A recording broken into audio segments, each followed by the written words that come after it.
Hello.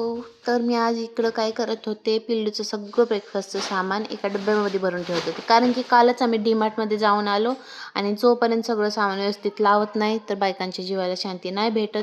त्यामुळं सगळा पसारा दिसतो. त्यामुळं पहिल्या डब्यातलं पहिल्याचं सामान जे उरलेलं होतं ते काढलं साईडला आणि पिल्लू मॅडमचा ऐन टायमिंगला काहीच वेळ नाही भेटत. म्हणून म्हटलं तिच्या ब्रेकफास्टसाठी एक डब्बा करून ठेवा. त्यामध्ये सगळं तिचं ब्रेकफास्टचं पोहा, ओट्स, दलिया वगैरे सगळं ठेवून द्यावं.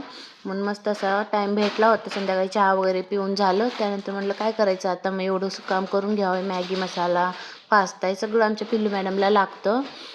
तर हे पॉपकॉर्न वगैरे सगळं तिचं व्यवस्थित ठेवून घेतलं.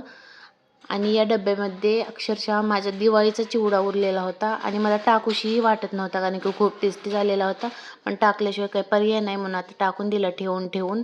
आणि इकडं आमच्या नाश्त्याचं ठेवत होते मी भरून पोहा, रवा, पास्ता, जिरा वगैरे सगळं सामान ठेवून दिलं. चला बाय बाय, भेटू नेक्स्ट व्हिडिओमध्ये.